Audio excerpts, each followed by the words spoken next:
Corey, and I would like to welcome you back to the Clater house. Today is a very exciting and long-awaited video, at least on my part, because I am finally sharing with you an exciting client project of mine.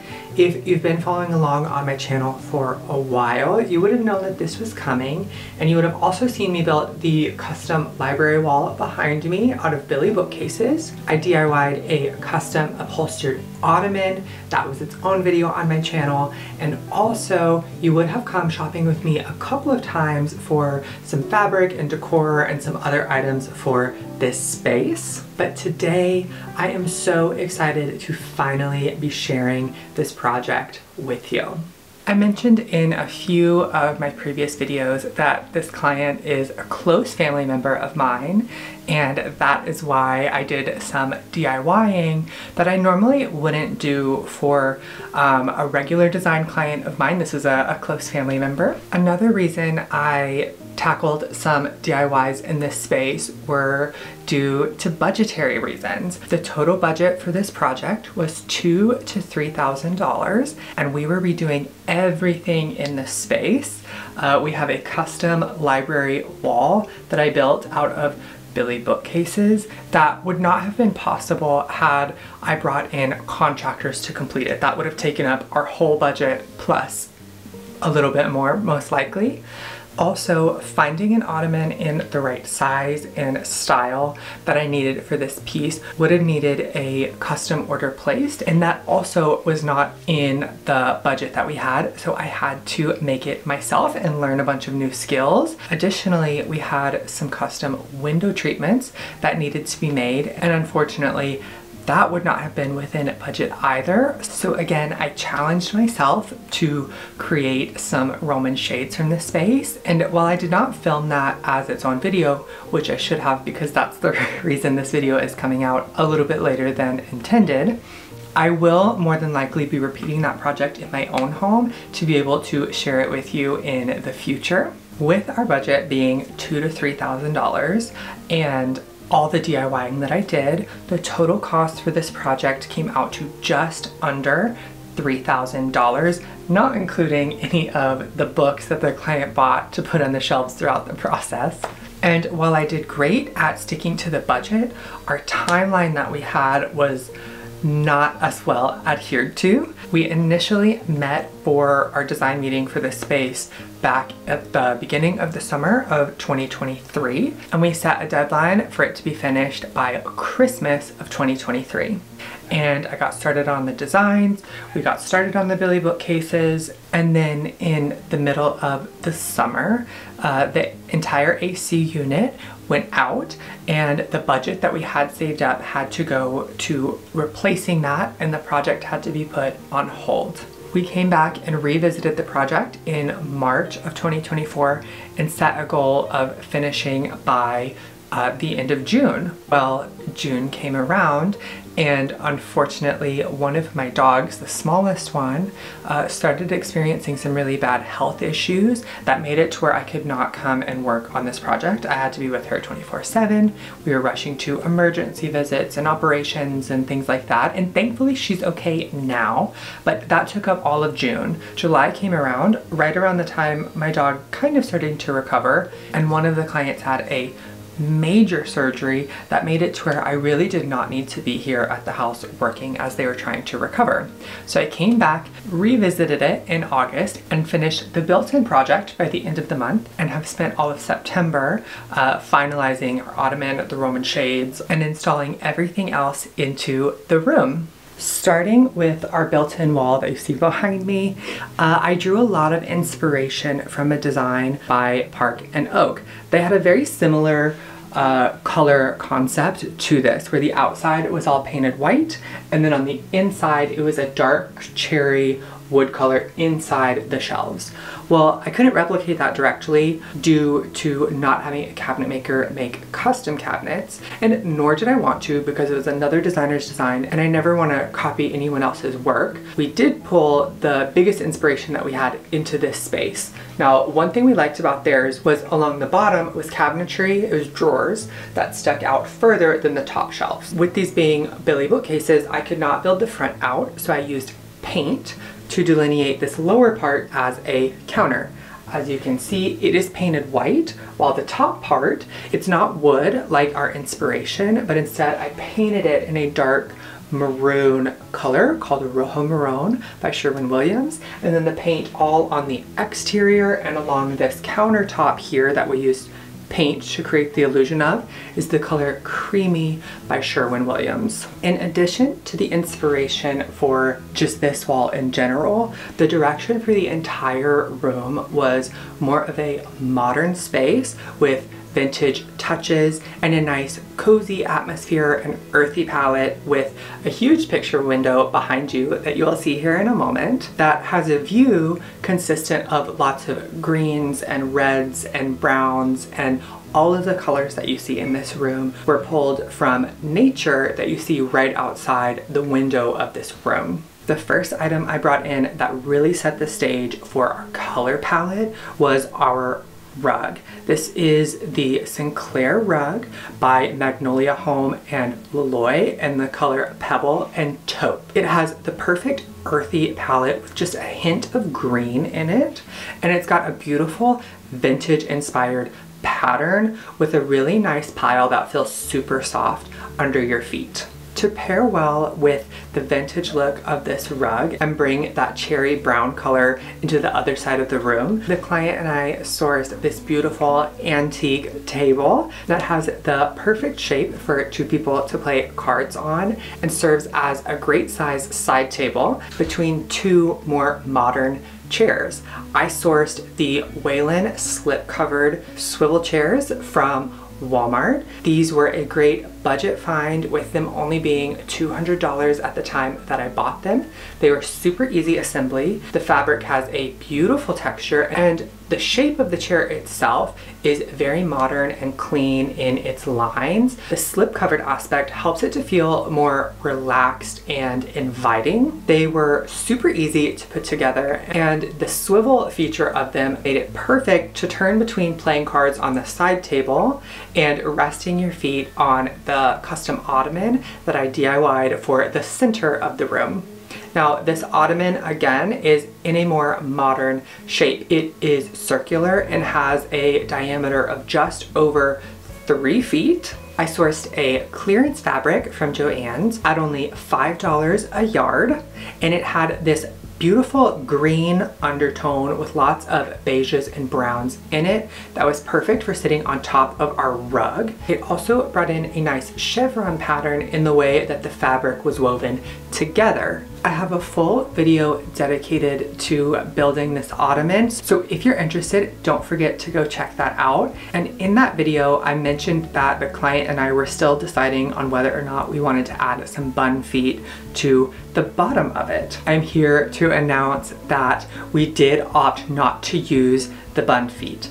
It is a great height. The height of the ottoman matches the height of the seats. So for ergonomic reasons and comfortability, we have omitted those bun feet, and our ottoman just sits right on top of the rug and looks beautiful. Another more modern element that I brought into this room was this elm wood bench from Zara Home, and it was the perfect addition to fill some empty wall space but also serve as additional seating. This isn't really an entertainment space, but in the event that these clients do have guests and they want to share this room with them, this is a perfect bench to sit 2 additional people. To fill the wall space above the bench and balance the window on the other side of the room, I opted to add a large scale piece of artwork. This artwork is 2 foot by 3 foot in a 27-inch by 40-inch frame from Target. It's one of my favorite budget-friendly large frames. And in it, I added this moody watercolor forest scape that had some of the rusty brownish reds from the room, as well as some other hues of brown and some black in it. This was a piece of artwork that the client actually found and fell in love with. And while I initially planned to stack two pieces of artwork on top of one another, this was a nice large scale addition that really spoke to the client, and I was happy to include for her. Mounted above it, and to tie in our lighting design, I included a picture light. This was a brass picture light from Lamps Plus that plugs in, so it did not need to be hardwired, thankfully. Speaking of artwork, on a trip where I went antique shopping, I found this beautiful, long, skinny artwork that was a vintage inspired print with a beautiful like plum brown matting. When I saw it, I knew that it would be the perfect size for the opposite corner of the room next to the door. I mentioned that I made some custom Roman shades, but those were only a small part of the window treatment design. With this built-in on this side of the room being so tall and creating a lot of feeling of height over here, the room would have felt a little lopsided with just the furniture on the opposing side of the room. To balance this, I opted to hang some curtains on the outside of the large picture window to create that same feeling of height on the opposite side of the room. I started with a matte black curtain rod that was just an Amazon Basics purchase, and it has this finial detail on each of the ends that just slightly lends itself to our vintage inspired aspect of our room, and has a circular shape breaking up the straight line of the rod itself, so it doesn't feel quite so modern. I then chose the Liz 2 Pages curtains with the pinch pleat in the color taupe gray, which brought out some of the taupey colors in our rug. I hung these on curtain rings and they achieved exactly what I needed to, creating height on that side of the room and incorporating their beautiful linen texture, also providing a nice contrast from the white walls. Now, I mainly chose these curtains for decorative purposes. I did not choose these with the intention of them being operable to cover the window, although they could, but instead I chose Roman shades. And the Roman shades are how I tied the window treatment design of the two windows together. On the smaller window, I opted not to do curtains. I balanced it with the artwork, but it would not have made sense to add curtains to that window. So instead, I made these custom Roman shades out of cordless mini blinds. So these don't have a cord. You can just pull them down and push them right back up in a beautiful cotton blend fabric that brings another color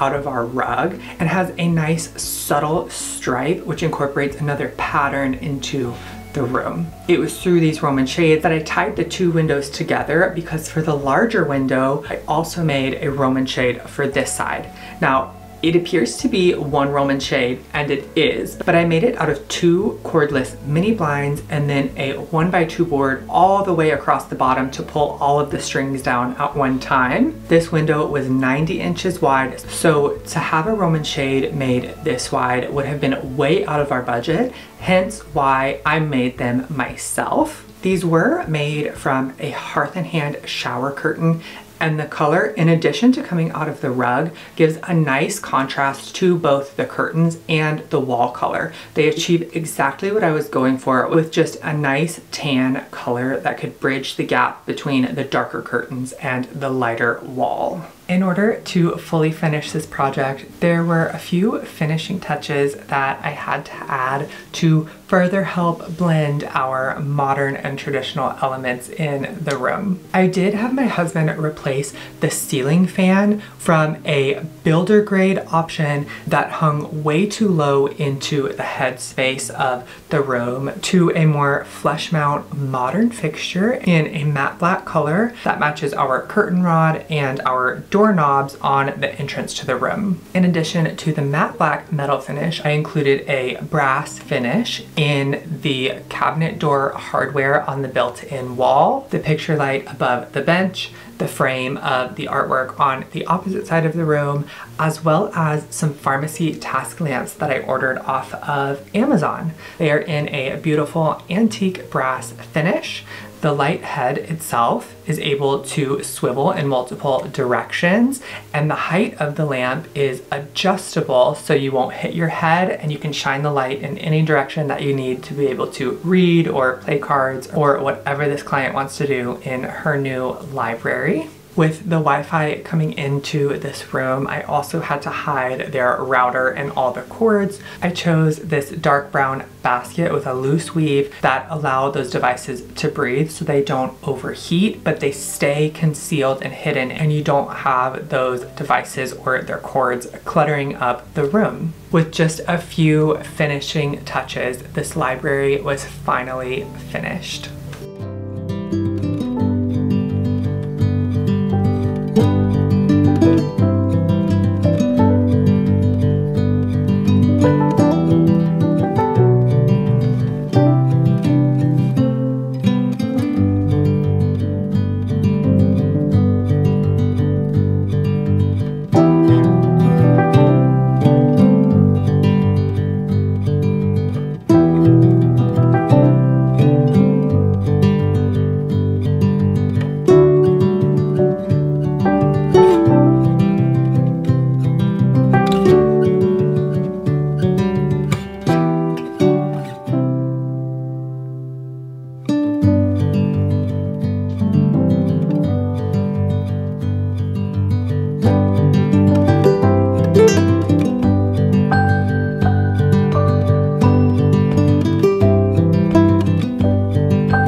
Thank you so much for watching. I hope you enjoyed this makeover and following along through my vlogs and my DIY videos, seeing this project come to life. Please let me know your thoughts, your comments, what you loved about it, something maybe you would have done differently, or if you're a reader, let me know what book you would read in here first. I'm currently looking for some book suggestions, so leave me a comment below with yours. I really appreciate you guys following along through the sealer mistake that I made on the built-in DIY when I did that in some of my vlogs, making the ottoman, antique shopping. Thank you so much for following along with me. If you missed any of those videos, they'll be linked up above, or they are all of the most recent ones on my channel page. I am so happy to have finished this project and show it to you guys, and I'm really looking forward to with my content turning to some other things